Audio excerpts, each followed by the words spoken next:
We could breathe now, Hey guys. yo, hey yo. Woo! Victory! Victory! Man, let's go. What a crazy that game was guys. crazy, man. That game was just nuts, across the board nuts. And I remember thinking, I'm like, I just didn't think we had a shot of winning that game. But we played inspired football. And how about Wild. that run, that snap to Eckler? I'm like, where the hell's that been all season? I love that play call. It's a great play call. Dude, and Wildcat all of a sudden. Switching it up. Wildcat, yeah. Love it, dude. Hey, by the way, guys, Kyle's at the game, hit the stadium. We brought in Bolt Dad. Stoked to be able to have you on here, my friend. Good to have you here. Good to have you on. Great to have you after a win. Hey, the last time that we brought you on, wasn't it after a win too, by the way? I don't know. Might be something to that. I don't know. Yeah. You're good luck. You're a lucky arm. I love it, man. Well, we're glad to have you on, man, after this big dub, my friend. So, man. By the way, so last time I wore this was this is the old LT jersey.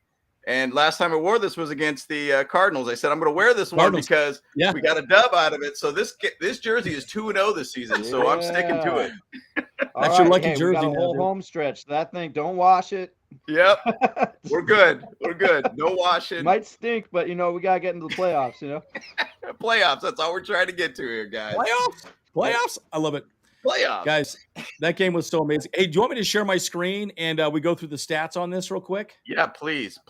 And by the way, I'm going to say this based upon, and you want to share your screen on the stats and everything too. Let's please go through that. One thing that Andrew and I chatted about, and Kyle, we chatted about on our pregame was we needed to find a way to be able to be, or our offense to be our best defense for this game. And what did we do for the first drive that we had the ball? I think we drove it for, let me go back to my notes here. I think it was about first drive, 8 minutes and 39 seconds, first drive. Get them tired early. Get them on the field. Keep them on the field. We had the ball for the first half for 22 minutes to them only having it for 8. That's Isn't that massive crazy? Isn't that for crazy? us. Yep. And we basically played exactly, once again, Andrew and I and Kyle, we always talk about this. We feel like Lombardi or Tom Telesco or, Brandon Staley is watching our podcast saying, hey, what do these guys think we should do? And then they end up doing it. And it's like, it's incredible, man. Thank you guys. By the way, shout out to all you guys, dude, out there. Thanks so much for joining in here, by the way. Like, subscribe. Big win, by the way, guys. I'm so excited. I'm so excited about that win, man. Oh, well, guys, we had to have it, man. We had to have it, right? Yeah, I mean, we laid an egg against the Raiders, which just let's not even go into how depressed I was after that loss, right? And frustrated. Bottom line, we got to man. Don't kill it. I know, right? I know. We pretty much got to win out now at this point. And so, look, I think we could beat any. If we play like that every week, we can beat any team. We can beat any team. So we got to figure out a saying going from Phil December. We got to figure out Herbert December or something. We got to start that up. Santa Herbert. Santa Herbert come to Slay, dude. Come to Slay to Slayer. All right. Santa Herbert to Slayer, dude. You know what I'm saying? Oh, man. Slinging the coal to all the bad teams out there. Oh, yeah. Yeah, we get to play the Colts, I think, on a Monday Night Football game later this year. Yeah, we do. Too, we do. Yeah, we do. And I was chatting with Bolt Dad about this. Now, once again, we were looking at this as the next 2 games as our big games. This is our first win this season against a winning team, by the way. 100%. Andrew and I chatted about this, and Kyle in our pregame. We need to show that we're playoff ready as a team. Yep. And we showed today we are playoff ready as a team. We beat a playoff team today. And that is massive for us. Now, once again, Titans did lose to the Jags. Got beat down, by the way. Thank you, Trevor. Yep. And next week, we're playing the Titans at home. Let's get, dude. If we go 2-0. Bro. Major. Huge. Yeah, if we end up 9-6. No, I'm sorry. We'd be what 8-6. Sorry, 8-6. Yeah, 8-6. If we end up 8-6, and then the last 3 games that we have, dude, it's so winnable. And I think we're probably going to get Bosa back next week. That's the rumor. right? Yeah, So week 15, they said you'd start practice, so I'm assuming that means, with no setbacks. Man, can I just say, so I heard something about pregame that Tranquil had like some sort of speech, obviously because Derwin was going to be out, and so he just had to hype up. I don't know if it was the team or the defense alone, but man, if I could be a fly on the wall for whatever Please. the heck he Yep. said, Yep. because they came out with emotion, but it was controlled emotion. Yep. They came out with saying, "Hey, we are going to light this team up. We're going to show that Herbert is our social media quarterback," or whatever you want to say. Acho, man, that's a whole storyline out the window thanks to tonight. Man, I'm so flippin' freaking excited about what just happened. Like Dude, this is huge for the confidence of this big time. team. People were saying, Rex Ryan was talking about how, this is, a make or break game, not just for the team playoffs ambition, but for, frankly, the career for Staley. I don't know, that might be a little bit hyperbole, but I think there's some reality to it. And, on the back of our minds. And so this was a huge, huge game on so many different levels. And, the Dolphins fans might be bummed or whatever, but this game meant more to us, and it showed. Yeah, big time. Yep. Yeah, Big time. and to the Dolphins, it doesn't really matter, right? Because they're pretty much, they'd have to almost implode to not make the playoffs at this point. But they got a rough schedule. I think they play the Bills next. Then they play, I think, the Patriots at some point, which is great for us. Yep. So, and I think the Jets. They play the Jets as well. There's another game there I'm missing. But oh my god, dude! But okay, so let's go through the numbers, and then we really should talk about, guys. I'm so happy with the way we played defense. We played a lot of man coverage. I don't know if you guys noticed that a lot. We played a lot of man, and I'm glad to see that because I think this team does really well in man, but we never do. We always play in zone, and I, man, Mike Davis was by himself a lot. Yep. Man up your guy, and he did great. All in. Absolutely amazing. Confidence, man, confidence. Big time. Yeah, and, let's keep it real. I mean, like, I know you want to get in stats, sorry, but let's keep it real. Like, everybody's afraid of Tyreek Hill, and rightfully so. Yeah. But Davis has been up against him before, so it's not like this unknown quantity. Oh gosh, 100%. like we knew what we were up against. Yep. Yep. No, it's big, man. It's big. Big shout out to Jasir Taylor, by the way, man. He looked good, dude. He looked good out there. And so the one thing Andrew and I and Kyle chatted about on some past I can't talk now. Past podcast is that we're having a hard time of why is Brandon Staley not mixing in those young guys in a little bit more, getting them more involved in the defense, or even to say in the offense at some level. And other than the injuries, we have to force our young guys out there, but just to get fresh legs out there, just get guys that are just been out there for all dang game or whatnot. Let's get somebody out there that could kind of just be out there on the field. And Jasir, man, he balled out this game. I love seeing him attack the line and actually get involved with the run game, by the way, too. Adding some extra speed in that backfield to be able to go around. Even had that pressure where he did a corner blitz at some point, too, in the game. We clogged up the middle this time. Like, we clogged up. Big time. Dude. Yeah, I mean, and again, we were concerned, right? He's a rookie, and how is he going to play? And he stepped up. He did a great job. Here's the thing, I think defensively we did play a lot of man coverage, which I actually like. And again, I know we talked quite a bit about this with J.C. Jackson specifically. He's a much better man cover corner than a zone guy. That's we weren't using him correctly the entire time. Yeah, but. We're now doing more man, and I think we play better as a man coverage team. At least we did with these guys today. And I can't say enough. I cannot say enough. Yep. So all right. So let's talk about Miami, dude. Guys, this stat right here is crazy, guys. Dude, if you would have told me before that we would hold them to 145 yards passing, I'd say there's no way. No way. Yo, guys, that is crazy. Think about that for a second, guys. That's just nuts. Look at his rating. Well, 65. the key difference is I think we had the back end coverage clearly, but Yeah. the pressure, Was different. was there. Yeah. Like Yep. there was all out blitzes. Like they saw us coming. You could see clearly on the TV we're about to do an all out blitz, and it happened. And they actually got to him.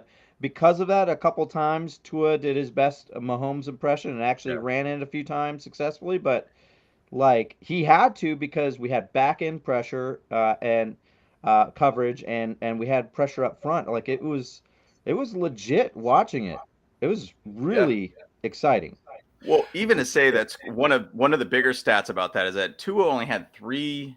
It wasn't like 3 catches, completions in like the first half or something crazy like that. Yeah. And we also held them as a team to 219 total yards. Yo, where's this defense been? By the way, we get Joey Bosa back. Dude, what Forget is this about going to it. be like? Yeah. What is this? And mind you, we're talking kind of big here at this point, but do we figured something out with 5 games left in the season to just play defense and play the right scheme? And with a lot of guys on the defensive line gone, by the way, Bash wasn't even out there too. Bash wasn't And there even either. at the third and long position or third and longs that our defense was up against, it was only Morgan Fox as the only defensive line guy in the middle. Yep. That was it. And Dude, then it was linebackers and that Fox sack was huge, dude. Massive. That was so huge. Yep. massive. Yep. Kyle Van Noy got one. And Yeah. so did Van Noy. so did Megan Fox. You know Van Noy really wanted that one too. Oh, you yeah. know he did. Oh, yeah. You know he did. Oh, yeah. Oh, yeah. Yeah, and it's funny to me because like that Wildcat play on the offensive side of the ball, I kept thinking, where's this been all season? Because the thing that's I love about that play, no matter what, is he could run the ball or he could still throw the ball. Taysom Hill does it all the time for the Saints. Like he does that all the time. That is a staple play for them. Yep. And I'm like, switching things up is good because again, what have you said this entire season? We've become so damn predictable, and it's good to see that we did things. I think on both sides of the ball we played very different. We weren't playing zone, we were playing man, and offensively we opened up the playbook a little bit. I'm like, man, where's this been all season? I don't. Yeah. Anyways, so it's pretty awesome to see. But look at this, the rushing, and we were again, James, you and I were both very nervous about the rushing, and I think Wilson got injured. Correct? He's out. Yep. But we held him to 37 yards, guys.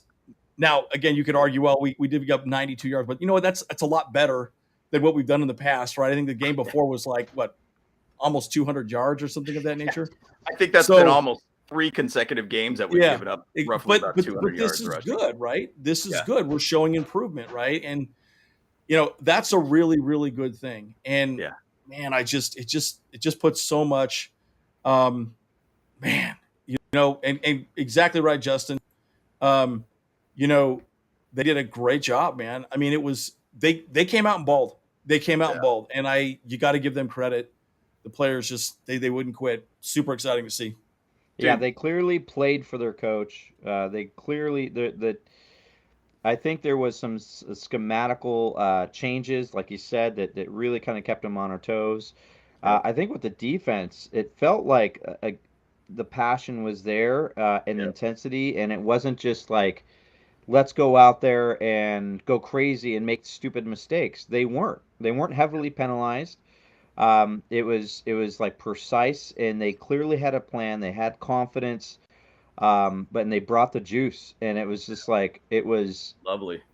It was it was so amazing to see. I'm really happy for Herbert. I'm really happy, for him, even though I know he's not genuinely actually a social media quarterback, but we're gonna have to touch on that storyline with Acho a little bit. We just have to at some point, if you want to do it now or later. But to hear them, Justin Herbert versus Tua, let's keep it real. They're very, very professional. And I was just thinking about this from the. I really wanted to kind of have this message for Dolphins fans. Like when I see all the toxicity going on Twitter, I was like, let's keep it real. There's 70, 80, maybe 90%, I don't know, of players, fans, I'll say, including myself, that preferred and wanted Tua during the draft process.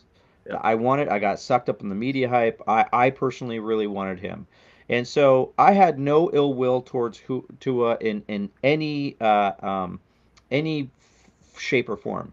And then when we started seeing Herbert, it was like unwrapping a gift from Santa that you had no idea you're about to get this 10-speed bike. It's like you just had no idea. At least Yeah. from my perspective, I could say that. And when I saw Tua kind of struggling going through the process the last couple of years with all the everything he's gone through, injuries and whatnot, I never had any animosity towards him or anything. I was in his corner, so to speak, for him. But when you have like Emmanuel Acho come out here and try to make it Tua versus Herbert, like take it to that next level, I really, really thought that was disingenuous. I really was annoyed by it. I thought it was just is okay. He's a clout chaser, whatever you want to call it. I don't want to get into name calling necessarily, but I didn't want it to set up a future narrative nationally. We already know we love Herbert, Yep. but this is coming off of two back-to-back losses on Sunday primetime. Yep. We did not need a third one on top of this narrative potentially to build. And to see Herbert just ball out. Ball out like nobody's business. Yeah. And Tua didn't have his best game. Sorry. Hill got hurt. Okay. But we could talk about us and what we did versus more than what they didn't do. But the reality is Herbert balled out and he showed something nationally, saying, "Hey, I didn't go away. I might have gotten injured, but I'm here and let's rock." And that's the message that we just sent to the nation. Yeah, and I just love it. Dude, well said, my friend, dude. Well said. And it's like these people out there just talking about this as a social media based quarterback. Well, we almost threw 400 yards on your Dolphins, by the way, right now, by the way. So, boom. Legit, dude. I'll take that all day. We made them look silly. I mean, all around. And, going back to the draft, too, in the 2020 draft, by the way, that was probably one of the best drafts for quarterbacks since 2004 with Eli Manning, Ben Roethlisberger, and Phillip Rivers. 100%. We potentially have 4 different quarterbacks out of that draft that could be just, generational based talents. I'm not saying Tua is a generational based talent yet. I'm still kind of unsure about that. But 4 very, very good quarterbacks coming out of one draft. That's major. Hey, what about Jordan Love, man? Come on, you gotta give him some love. Well, we'll see if Aaron Rodgers sticks around much longer. It's funny about that, though, because I kept saying, hey, maybe Jordan Love, this guy could be pretty good. And then I'll be completely honest, guys. When we drafted Justin Herbert, I'm like, when was the last good Oregon quarterback? Dan Fouts. So I was like, I don't know, man. We'll see how this one goes. And what did he do out of that Chiefs game? He made me a believer right after that Chiefs game. Week 2, that one changed everything about what I thought of Justin Herbert. Would he truck that linebacker? Yep. Oh, yeah. I was like, this guy's real. This guy's real. He wants to ball out. I love it. But, man, what a stud, man. And the thing is, though, one thing I really like, and one play in particular that I'm going to point out from this game was kind of late in the game when Justin Herbert, the run on 3rd and 8 for a first down. That to me was very Josh Allen-esque in my opinion. For sure. And I want to see Justin Herbert take over games when necessary. And I felt like that was what he did on that drive to be able to get us a field goal. I was really hoping for a touchdown, but he found a way to be able to put us up 9.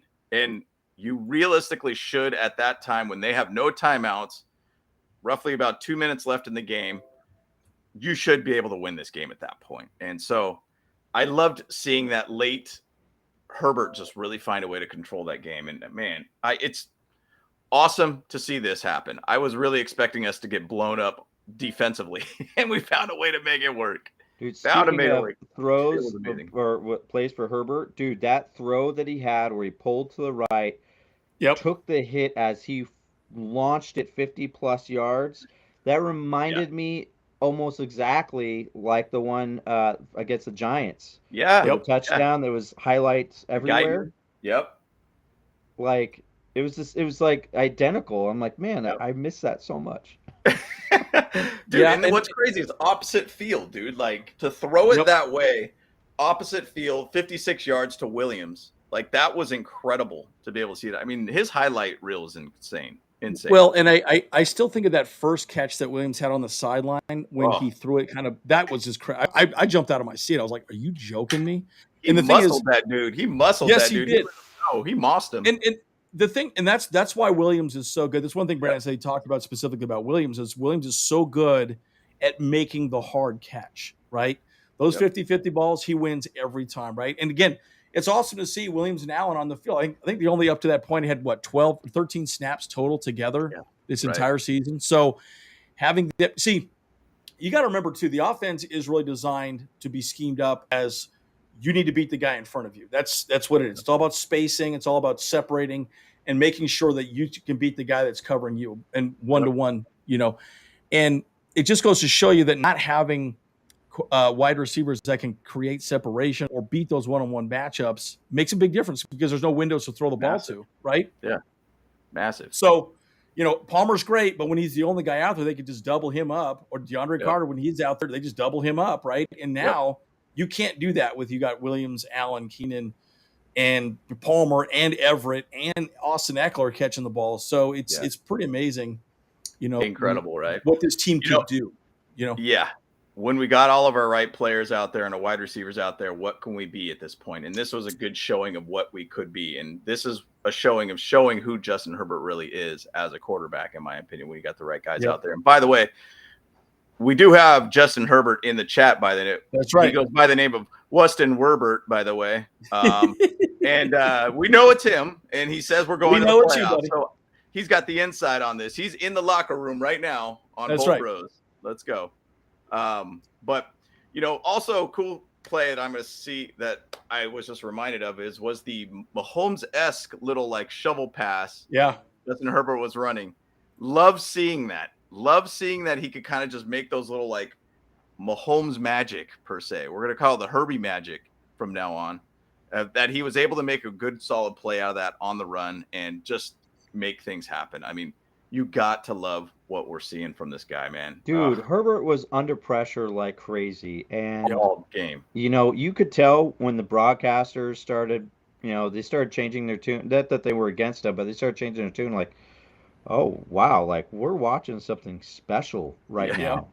Yep. I'm like, guys, we see this every week. Not really. Every week, yeah. But, it's reminded, I think, the nation, and frankly, let's be honest. For me, it reminded us, this is why we love him and what he's able to do under the pressure. I'm not a fan of Joe Lombardi's scheme. I think schematically, it's pretty obvious. The limitations. Clearly, it does work when you have the right players who are transcendent and work incredibly well together. The scheme works when you have the right players. I'm still not necessarily saying, hey, Lombardi's great, we're good to go.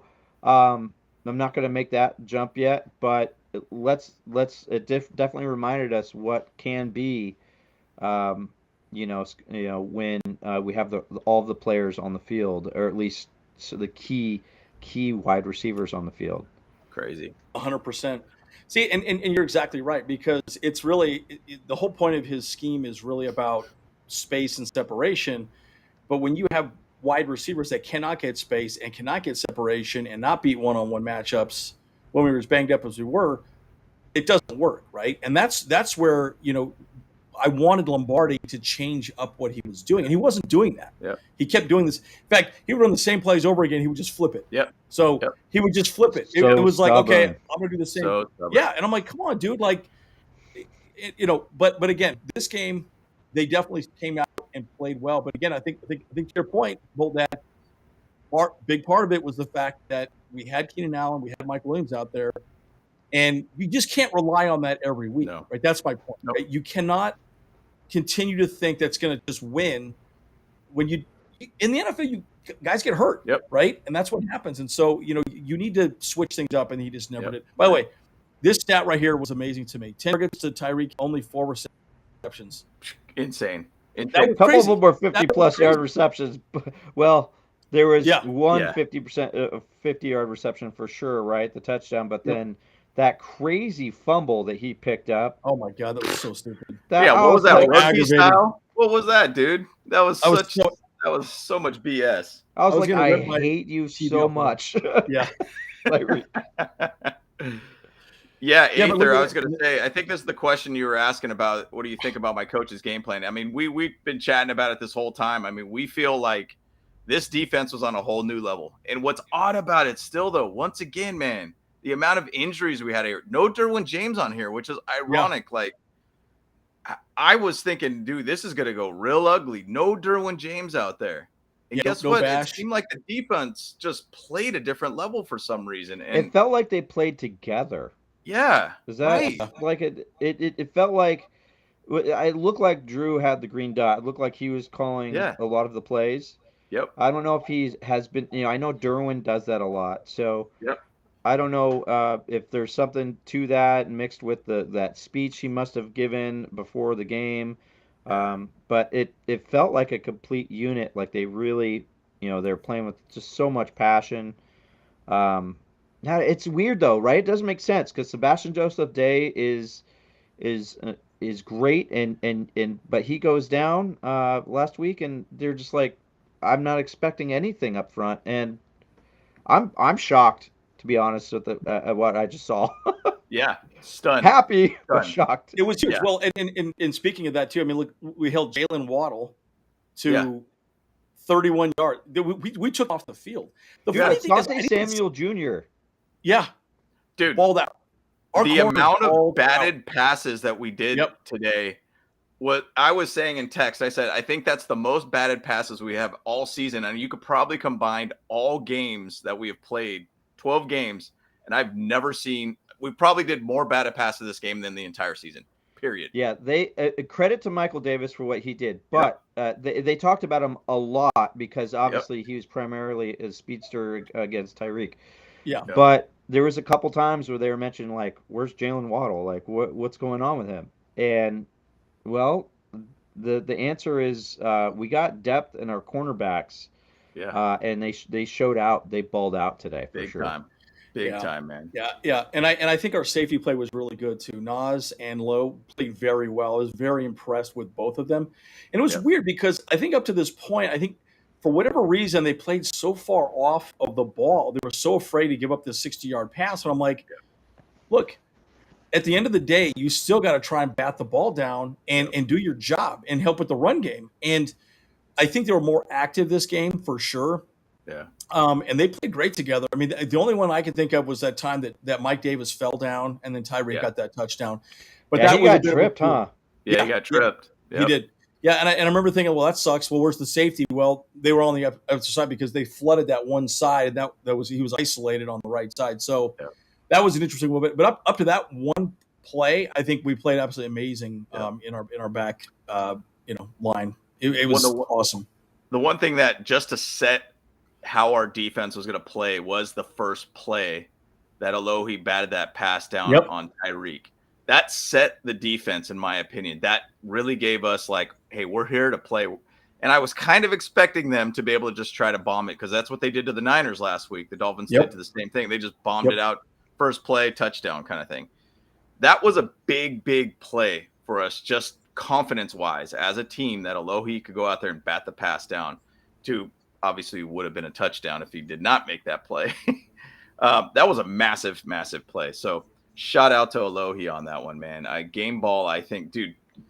Game ball all over the defenses, in my opinion. I can't wait to watch that victory speech. Yeah, I bet you Jaw gets one. I think Mike Davis might not get one because he got one like 2 weeks ago. But let's look at the rest of the defense too, man. I mean, it's interesting. There's not a whole lot we need to show here, but look at how much they controlled the game. That's the part that I thought was really great, right? We were getting just enough pressure and opening the gaps and getting enough of a run game. It made a difference, but they were just gassed. By the end of the game, they were gassed. They had nothing left in the tank. Yeah, and I felt like Eckler had a solid game, and so did Yep. Kelly. Like it Yeah. was a Oh, solid. 100%. so good. Yeah, Dude. and then go ahead, James. I was gonna just say, going back to your point about them being gassed. I mean, we had the ball for almost 40 minutes. Can you believe that? It's crazy. Oh, that's it. What's crazy about that is that we had two back. Once again, this is where I was getting, my heart was going up and my blood pressure was raising in the third quarter. When we start the third quarter, 3 and out, we give the ball back to them. What do? We get the ball back, 3 and out again, 2 3 and outs again. Dude, we find our ways to make the third quarter just become a heart attack situation for it, because we just cannot find a way to score a touchdown or really come out of the gates well. I mean, we did get 3 points, but we still have not scored a touchdown since the Bronco game in the third quarter. So my theory on that is they're making some type of adjustment, the other team, and we 100%. Just routinely don't. Yeah, we just stick to the same thing, and it's ridiculous. It's ridiculous. Yeah. And you can't win that way in the NFL specifically, right? And I think that's part of the problem that I get frustrated with, like Lombardi, right? So I know Aether has this comment. The thing about Lombardi to me, again, when we talk about the scheme, you're putting a lot of pressure on Justin Herbert to make the perfect throw all the time.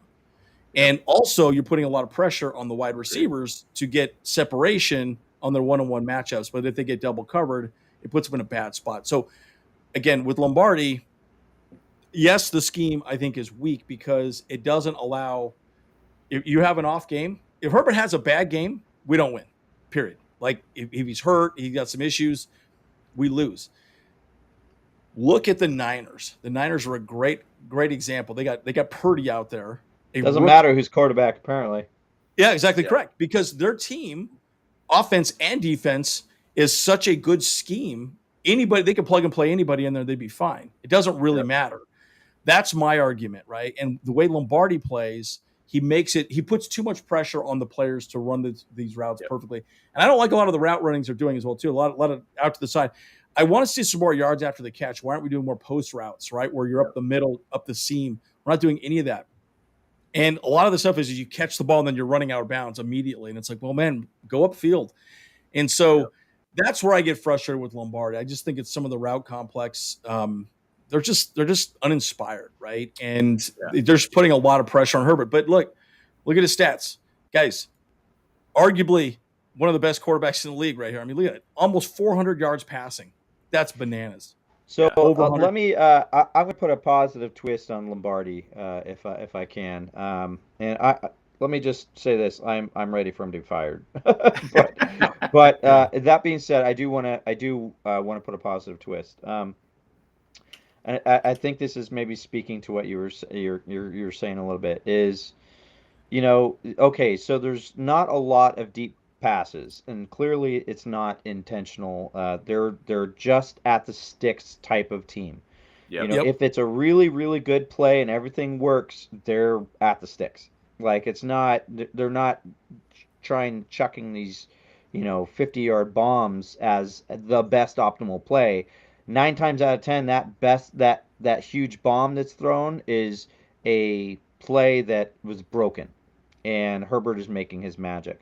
So there's not a lot designed that way. Okay, but I think I will say this: I get part of that because when you have a very aggressive team that's constantly putting pressure on the quarterback, these quick throws really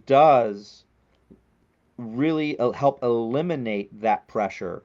And it took a little while, but by the second half, you could see the Dolphins start to make that adjustment, saying, okay, we should not pressure as much, because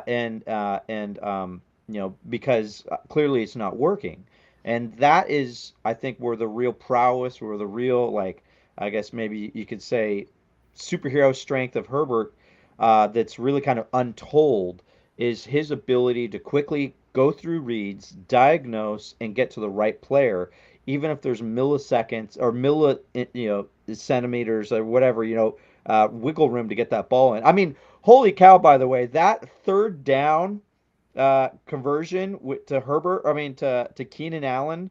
Oh Yep. yeah, With that, like how yeah, yeah. how That like you ball. could I don't. see Herbert was not only on the run, he was Yep. pumping like he was like, okay, I'm gonna get this, I'm gonna get this, and you just see like slow motion. You're watching this, and it's Yeah. zooming in on Herbert's eyes, and you're like, dude, this dude's so calm. How is he doing this? And he Yeah. Yep. throws a dart at a Keenan, who, by the way, has had many great throws from Rivers, and he's known for his Yep. accuracy. He He knows. just Yeah. looks at Herbert like, Wow. yeah, and Herbert Yep. looks back, yeah. I'm like, what? Yeah, it's pretty incredible, man. I mean, we could have an appreciation post pretty much about Herbert all the time because just the way that guy plays is just phenomenal. And I mean, this was one of those games that you could look at so many different passes and just be stunned. Like Emmanuel Ocho is going to basically look at this and be like, he's not a social media quarterback. He has to on Monday night or Monday say, okay, I was wrong about Justin Herbert. Bro, I'm sorry, I was scrolling through Twitter, and about an Yeah. hour ago, somebody posted, which of course he replied to. Yeah. They were like, "Oh, is when Herbert made that social media throw, that big Yeah. bomb throw. It's going to be on highlights." And he's like, "Oh, there goes your social media throw of the night."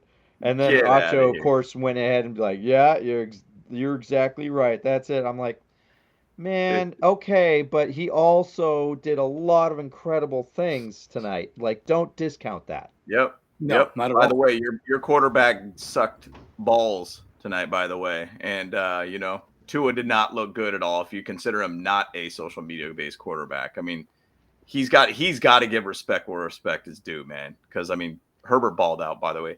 By the way, there was one play, they did it twice in this game where they put Keenan Allen out to kind of like run out to the other side of the field, and then they ended up throwing the ball to him in the flat to be able to get the first down. And they did that twice in this game.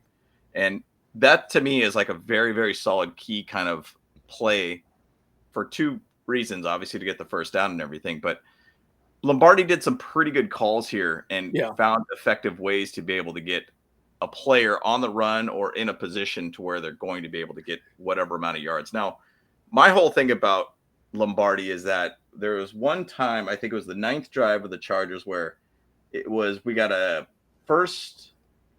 got 9 yards on first down. And I was like, cool, easy situation. What are we going to do here? We could throw the ball if we want to keep throwing the ball or what? Well, what do? They try to run the ball, basically get a loss of 1. Eckler up the middle. Yep. 3rd down, they quick throw out to flat to Allen for 1 yard, basically. And then we punted the ball off at that point. See, my thing about Lombardi, and once again, there's positives and then there's like super frustrations about Lombardi, to where there is too much of a game of literal inches. Like he wants to literally get inches to be able to go versus you could take rips if you would like to.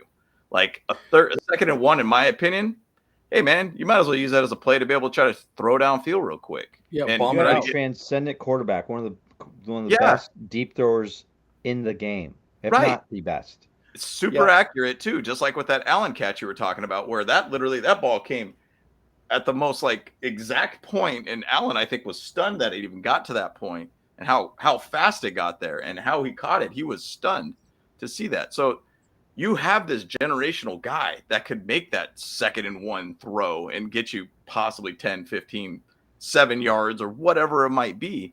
But you decided to run the ball up the gut to where we're getting 2 yards maybe every time we try to run the ball dang near. It's a frustrating thing. That's where you're pulling your hair out of your head. And once again, winning cures all, by the way. But at the same side, there's still a lot of frustrations that we could throw out there about Lombardi. Yeah, 100%. And again, you're right? Like, why just try and get the 1 yard, right? Yeah. What's the point of that? You're just moving the sticks. And to me, you want to get as much yards as possible. And I understand the argument, but again, to your point, and again, that's my other frustration with Lombardi is he's not scheming people open.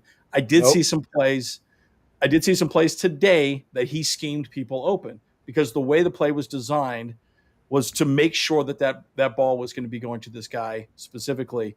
That Keenan Allen was a perfect example. And so, so kudos to him. At least, maybe he's listening to our podcast, right? I know he's been in our chats a few times now, right, James? And so, all right, well, Joe's listening to us, man. And look, I'm telling you, like I get, again, again, my frustration, you do not want to continue putting so much pressure on Herbert to be perfect every game. Yep. You need to make it simple. Again, I keep going back to the Niners, man. They're winning with a rookie quarterback, Mr. Irrelevant. He was the last person drafted in the NFL draft this year, and they beat the shit out of, wait, who'd they play today? They Mr. Throw the tablet on the ground, Brady. Oh, Brady, that's right. Yeah, Tom Shady, Brady. right? So that's my point, right? And they just crushed him. They crushed him. But again, it's you're making it easy for that quarterback to win. This is where Lombardi makes it difficult for Herbert to have a perfect game every time. So again, that's my major frustration with him, and it's his scheme. It's the way he wants to deal with it. But on a positive note, holy smokes, man! 102% rating. How many more touchdowns does he need now to break Marino's record? Isn't it like I think it's 7 or 8? 9. Yeah. 9? Okay. I think it's 9. So he needed 10 going into this game. He had 1 today. Okay. So you got 4 more games to break that record. I don't know if that's to tie it or to break it. That I don't know. Yeah. Yeah, it's one of the two, Next week we play against the Titans, and the Titans are one of the worst against the pass in the league. So, and they also just got blown up by the Jags. And I want to say, let's see what. Basically, Trevor Lawrence threw 368 yards on him and 3 touchdowns. Damn. Yo, yeah, Trevor's got a little. He's got a little something in him that I don't know.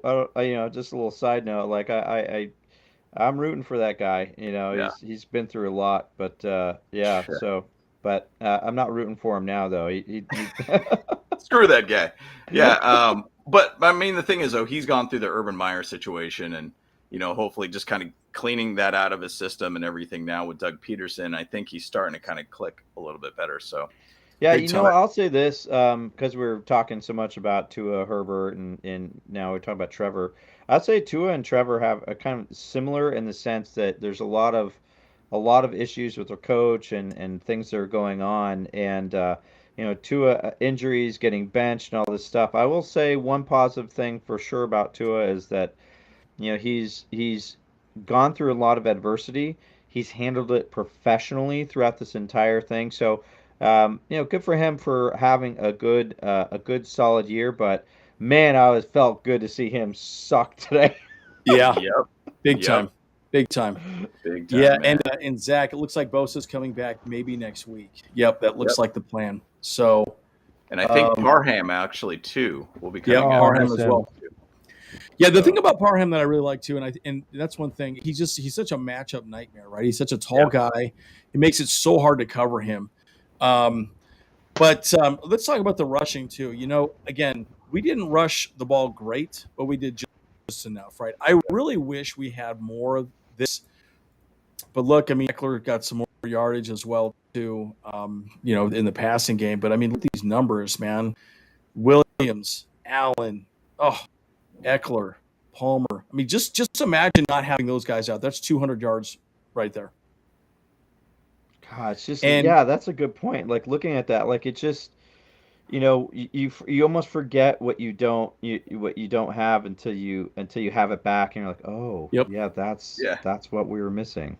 Yeah, 100%. Because let's not split hairs here, right? Palmer is a number 3 wide receiver. He could be a number 1 potentially, but he's still not there yet, right? He's not Allen, he's not Williams, and they're not on the same page.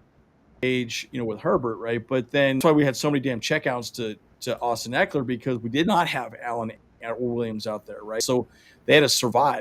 I mean, I think the number 1 league amount of checkdowns. I think he's about 40 or 50 passes away to breaking the record on running back. Really? Yeah, receptions, or maybe it's not even that. It might only be 20. So yeah, and again, are you talking about Austin Eckler? Yeah. What is it? It was like 121 receptions. I think he's almost at 90 or something right now, right? Yeah, he basically broke the most reception in NFL history by an undrafted running back. In the game, so he owns the record now. Oh, he owns the record. Okay, and then there's still plenty of games left, right? I mean, yeah, exactly. It's insane. But it just goes to show you. But again, that's where could he throw the ball at that point, right? Not having Williams and Allen, it changes the offense, right? So again, again, we keep talking about Lombardi, but these two guys right here, man, when they're not on the field, it's a big switch. It's a big change. Yeah. So DeAndre Carter did nothing. He had one reception, or he was targeted twice and nothing. And he was having big games up to this point, right? I do want to give DeAndre Carter a shout out, and I'm going to knock on some wood here before I got wood here, so I just want to make sure I knock on that. I will say this, I actually was watching this game, and he's taking these punts, catching these punts, within 10 yards of, a potential safety, and just watching him and how he catches the ball consistently. He doesn't make ridiculous, stupid mistakes, in critical moments in the game. Like we're talking a lot about the difference in special teams. Sure, he hasn't had a huge breakouts and stuff that we really, really want. He's had a couple good ones, but not as much as we had hoped.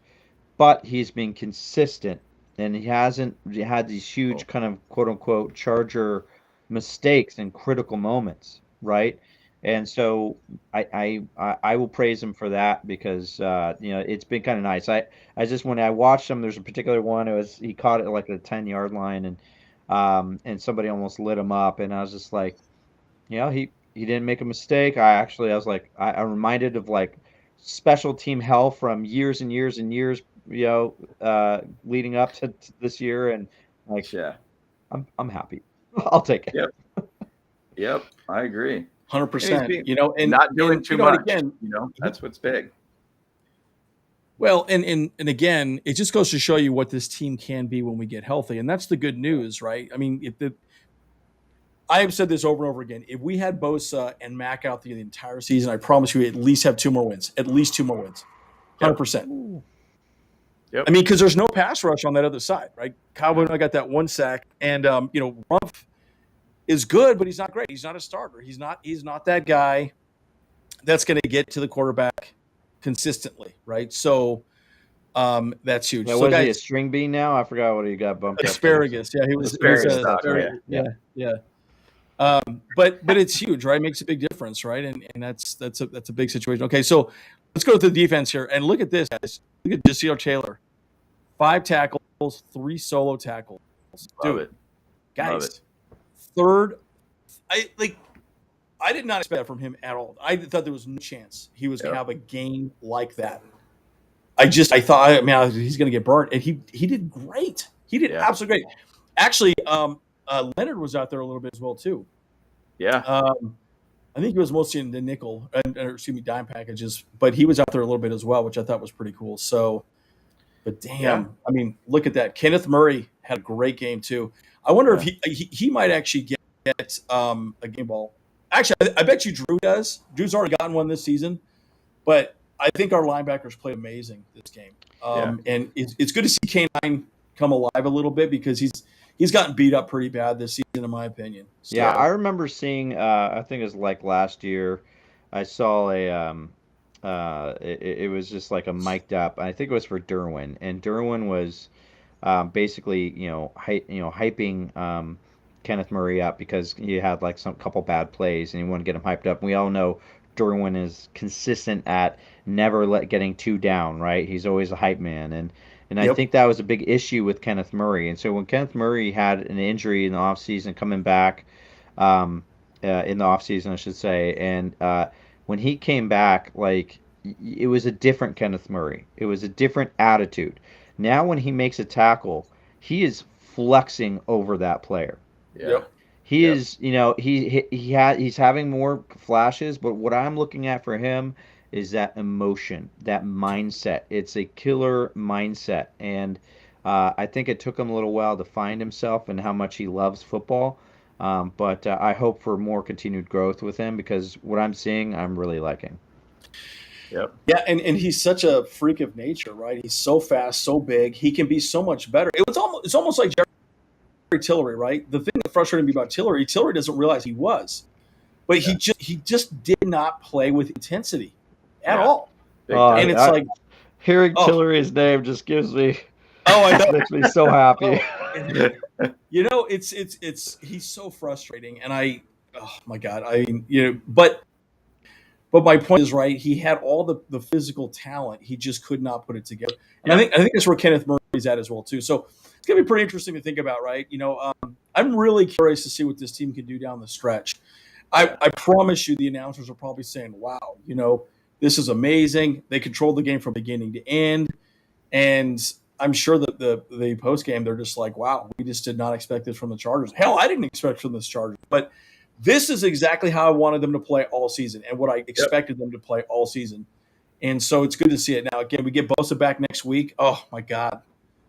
Guys, we could be unstoppable at that point, right? Yep. Unstoppable. And that's huge. Huge. I am always so curious about, the national narrative surrounding the Chargers, leading up to the game, or leading up to the season. And then into the season, and then following the season, I'm just always really, I like to pay attention to it. And there was so much hype, including from myself, going into this season with all the acquisitions. It felt so different. It felt so unique. And I was really, as we were all rightfully so, super pumped. Yeah. And then of course we got hit, as we always do, with the injury bug. I felt like we escaped it. With Staley last year, I felt like there was something they were doing different, but it came back in full force this year. Yeah. And so, speaking of the national narrative, the media narrative, I find it really interesting because, they're constantly searching for a way to peg us as a team, saying, okay, they are that type of team. They they are really bad at the run, but they're, and they choke or this or that. Like they're trying to grasp something. And so when we, are coming back and having a huge win like this, it's squashing any type of negative narrative that might have been starting to build on us. And then give us the opportunity to have this stretch that we need going into the final few weeks. Yep. It's I'm so excited to see where we go, but like it's typical Chargers that leaves everybody kind of like, I didn't see that coming. Like it's like we're not predictable ever, Yeah. It's well, and also the problem is we're inconsistent, right? Think about the defense today. I did not think we were going to hold them to that amount of yardage at all. I didn't think it was even a chance that was going to happen. But it was like, holy smokes, we stopped the run for the most part, and we stopped the pass for the most part. Yeah. And so, where the hell's that been all season, right? And it's like, but again, I think what really happened, we did play a lot more man. Yep. And we made that switch because, to me, it's the way to go. Yep. Play man. Play man. Such a good call. Right. Yeah. And they had a safety kind of sitting in the middle, just kind of floating around, kind of just being a Derwin James-esque kind of guy, just letting him float around in the middle, take away the middle of the field.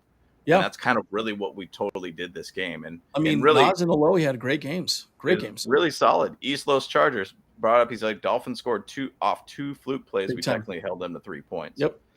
That's a great point. That's a great point because that's pretty accurate. I mean, that fumble was a complete fluke play. We were playing rugby at that point for some reason. And the ball just found its way out. Play? What was the second one?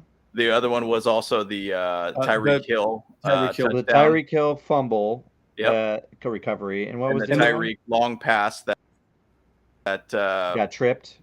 Davis tripped on. Okay. So, yeah. Because he was in pretty good position with that one too, but boom. That would have been a contested catch for sure. Yep. Yeah. If he was upright, 100%. Yep. And that's the thing, dude. Like, again, we got to remember Mike Davis was undrafted out of BYU, right? And he was actually benched his senior season, and he's had to fight for everything he's had. And even this season, guys, like he was pretty much benched because we had J.C. Jackson, and so he was out there whenever, and he has stepped up, man. I mean, I am more than impressed with him. So pretty exciting to see this too. So all right, so let's what was what do you guys talked about here? Maybe it's Aether's question. The expectations of the team too much, especially be put in the class of the Bills and Chiefs, was not fair. I believe that. Yeah, but again, it's the amount of talent we have on this team, right? Exactly. Think about, you got the top 100 players in the NFL. We have 8 players on that top 100 list on the Chargers. Well, at the beginning of the season, and obviously through attrition, we've lost players. But that's the expectation for this team, right? That's exactly what I expected. I expected our team to play amazing all season. So, if you want to win, you got to beat the best. And, the good news is we beat a playoff team today. Yep. That is great. And also at home, which is even better. We dominated that team today. Agreed. Big time. And that's what's crazy is that with a lot of backups too. I mean, that's what's insane about it. I mean, it was really, and once again, going back to our pregame show, we said, I kept saying our best defense is going to be our offense. And literally that's what we did today. That's literally what we did today. And it let the defense be healthy and have energy to be able to find a way to finish games for us. Yep. The time of possession in this game is ridiculous. And that's the mentality we need to go in for the rest of this season. We need to find a way to be able to hold the ball almost 40 minutes in a game. It's so crazy. Well, that is, all these screens that drive me crazy, like watching that, like that, that it's effectively a run, effectively like a run, when he does his quick screens. So, I guess in a way that does help eat up the clock, right? Yep. Agreed. And guys, I know we never really talk about kicking, but dude, Dicker the kicker, guys. So here's my thing. I want to ask you guys a question. Do we think he's going to be our kicker moving forward? I think he might be. I don't think why would we give him up at this point? Let's just keep a bunch on a roster. Right. Exactly. Yeah. But again, Burlett or whatever was on our team for one game. Yeah. He did well for us too. Hopkins, obviously he's been injured still. I mean, I think there was even an article talking about that he'll probably be one of the cuts this offseason too, which, you think about it, man, Dicker has been killing him. He's hit game-winning field goals now for 2 different teams this year. And obviously with us, he's nails for us. He's killing them. Yeah, he's only missed one this year? And it was like a 50-plus yard, which I think is his only attempt. Yep. So I don't really know what his leg is, like his strength-wise, but he's probably not gonna be hitting a 60-yarder. But then again, I don't know. But yeah, I love. It's been a long time since I've felt like pretty confident. Like if this sucker's within the 40 yards, like he's gonna nail it. Yep. And that's huge. That's huge, guys. I mean, that's look, we won that game because of those field goals, right? And that was the difference of the game. And look at J.K. Scott too. This guy, I think he had a quad injury last week, but he came out and dude, his hang time is amazing. Stupid. Yeah. It's stupid good. And that just means they cannot move the ball. They can't advance the ball at all. They're just gonna look at this. I mean, and then they punted the ball like crazy. They just had to keep punting because they could not. Man, I just this is what Brandon Staley always talks about, a good team win. This is a team win. And I think that's absolutely amazing to just see. And I don't know. All three phases. And I just think that's like, I can't say enough about it, right? So I don't know. It's just super exciting. Yeah, it was wild to be able to see this game and everything just working for some random reason. And that was so some great. Random reason. It just all worked for us. What do we have to pay off Vegas so they didn't try to like hoax this game and take this game away from us? Okay, so that I just want to say, so that comment that you said, so for some random reason, that resonates with me so much because that sums up Chargers fandom. Right? 100%. Like I feel like we have people who can get pretty cocky on Twitter representing the Chargers, but like there's a level of humble pie that we have eaten over the years, and so always. To see this huge win, to be so excited, given all the narratives going into it, like to still be pretty humble, take it on the chin and be humble. I think it's because of our quarterbacks, like Rivers and now Herbert, like the most humble guys, and yet they, Herbert's just tearing it up, and he's still like I'm waiting for him to go like, Dash gum golly. Yeah. Dadgummit. Dadgummit. Yeah. Dadgummit. Well, Dadgummit, and I him in only the threw it too, 75 yards this time. yeah. But the one thing too, we did have 2 plays in here that I was like, man, these are very Charger-esque type plays. And the fumble that Herbert had in the red zone on that second down or third down it was, and him finding a way to be able to make that happen and get that ball, I was like, holy smokes. And then also the onside kick too.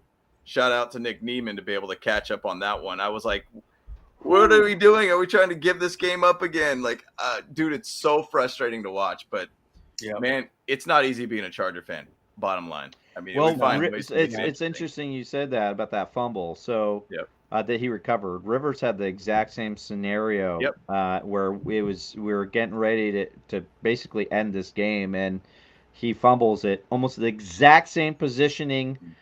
And of course, he wasn't athletic like Herbert was. So I mean, Herbert like weaved in through the center's legs like Lindsay or whatever, and just like got that like. Just he dang near pulled him down. He like got his arms around the leg and then like pulled the ball in, and then Lindsley falls on the ground from there. It was, man, hey, he's got to do what he's got to do, man. He's got to get that freaking ball and keep it in his hand. He's got to get that ball. Got to get that ball, dude. You got to get that ball. Well, and I think bottom line too, having Corey Lindsley out there made a big difference too, right? I did like seeing some more motion out there. They were moving the pocket. They were utilizing Herbert because Herbert's very good. Scrambling, right? You get him to use his legs. He's very good on the run.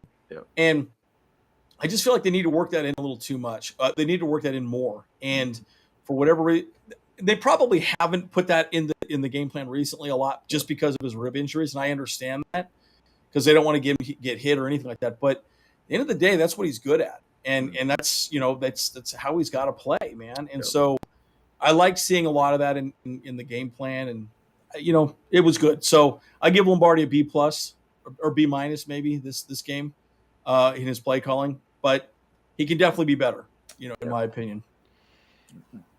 There was an interesting play, and I know you were talking about, we chatted about this in the pregame, that we need to be able to see more motion of the line, the O-line, and maybe people rolling out to be able to help block on runs. And Zion, I believe, did that this game where he rolled out, and I think it was on the Joshua Kelly run where he had kind of the longer run. And I want to say it was Zion came rolling out on that one as a lead blocker for that one, or added blocker, I should say, to that one, and then had a pretty good run. But we started seeing some kind of changes like that where we're starting to see not just so very simple 5 guys in the line. All right, you just go here and whatnot. We need guys to roll out while they have momentum to be able to add to a block. And so you're starting to see those kind of things. And, it's weird to think when you got 5 games left, now 4 games left, that you're starting to see these things now that are starting to come about. And it's kind of wild to see why we're not doing that all year. But then again, having Keenan Allen and Mike Williams out there with Joshua Palmer, it makes a world of difference, man. It makes a world of difference. It does. So.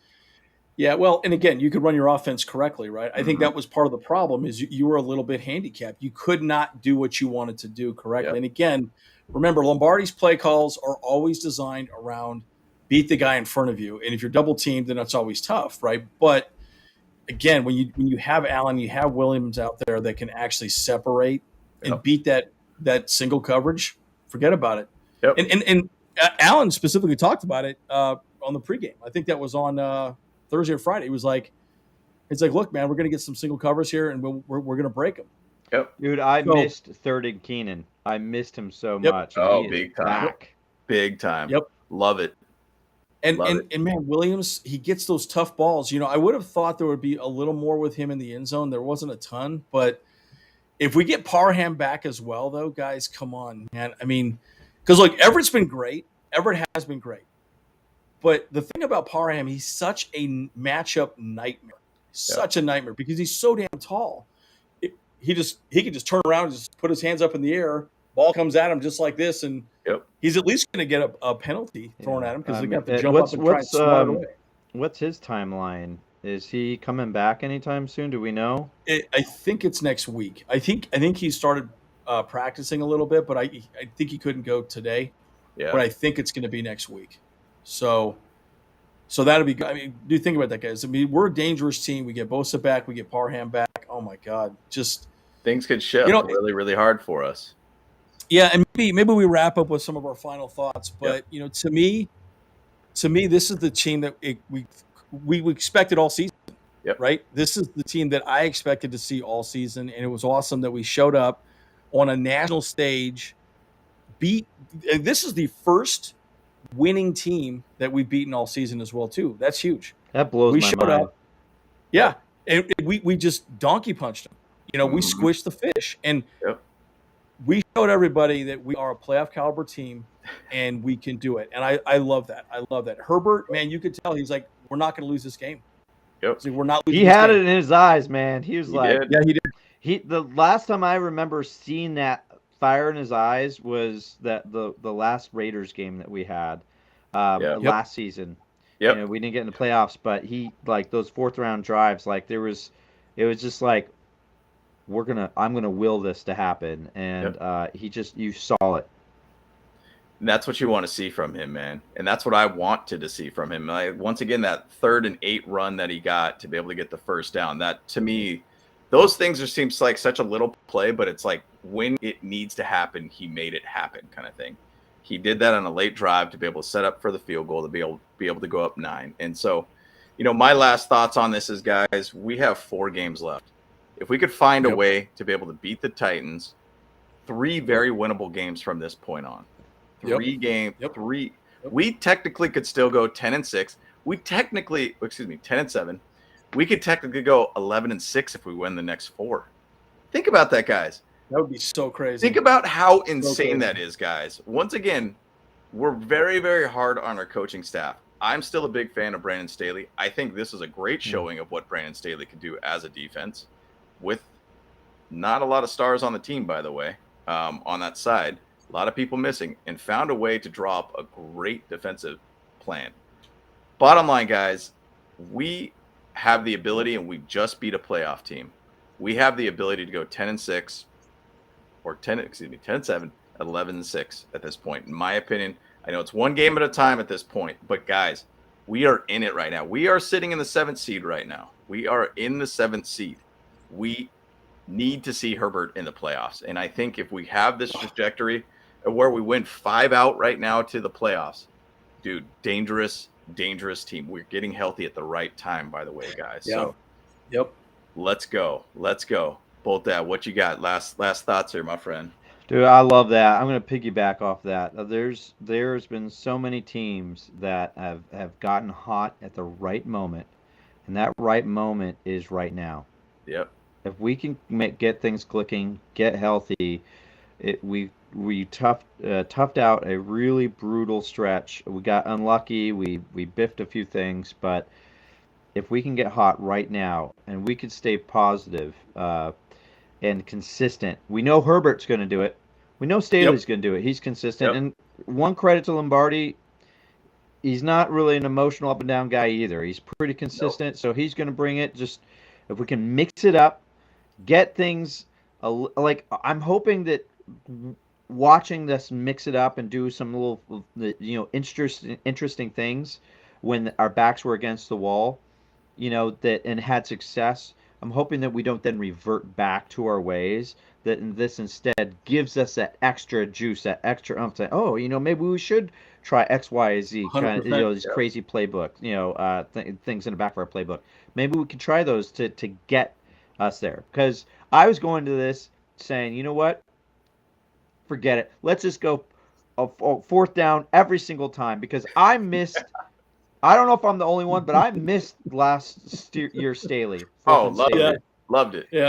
Okay, a lot of people got upset when we didn't make it, and of course it was always on national media when we didn't make it.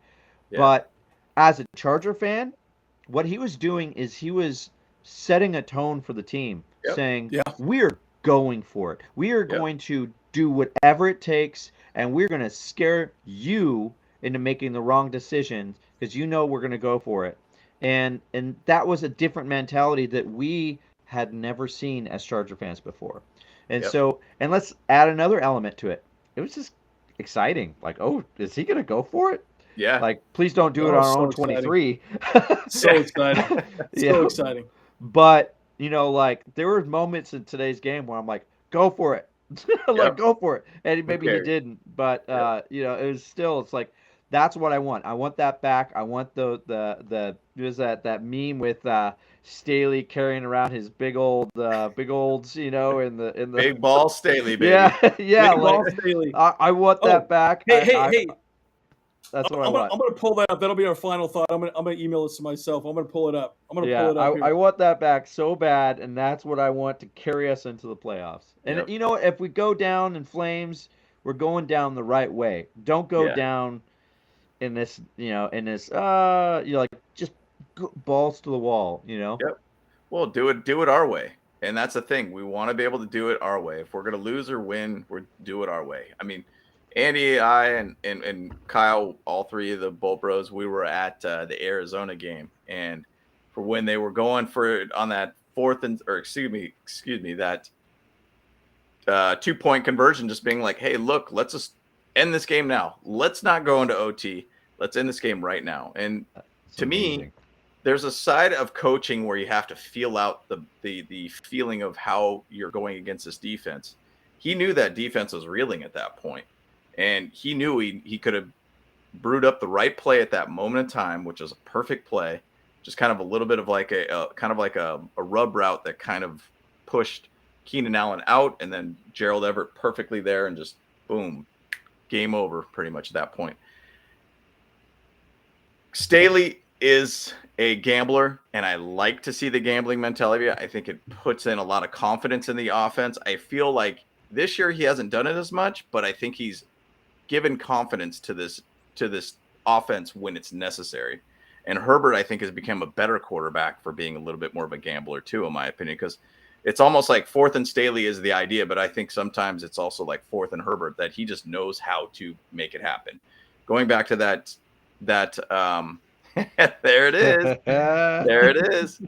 Yeah, that's going back to 4th and Staley, 4th and Herbert. I think going back to that Raiders game last year, it was, the amount of 4th downs that he made and 2 touchdowns off of 4th and 18, 4th and 21, or whatever it is, incredible.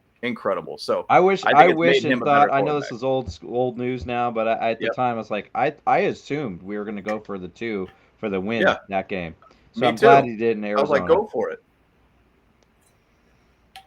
Yeah, and I loved it. I love seeing that, and I was thinking the same thing. You had this game in your palm of your hands. End it right now. Just go with the 2-point, call it a day. I mean, that stadium lit up like a Christmas tree. Oh my God! After that, it was amazing. But that was seriously one of the best play calls he's ever called too, right? Because they double teamed Keenan, and then Everett was completely open, right? Yeah. And they were running the same exact route, and it was just such a great call. And so I was like, oh, thank God, he can at least make a good call here and there, right? So, but yeah, Aether, good point. Packers are 6-6. Rodgers got hot. The rest, the history. Green Bay won the Super Bowl that year. Remember, 2012. Look, it's exactly right. Yep. Because look, this is when it matters. This is when you want to be healthy. This is when you want to be at your best, right? And I remember Sheila Manning winning with the Giants. 9-7. Yeah, 9-7. Wild card. Yeah. Yep. Wild card, and they came in and won. They got hot right then, and that's what happened. So, look, again, it's really about us just getting hot at the right time, and we are. Well, hopefully we are. At least today we showed that we're not dead yet. Positive, we are. Yes, we are. Yeah. And so it's just exciting, man. It's exciting to see it. So, anyways. Great to see, man. But, man, we're just a great win all around, guys.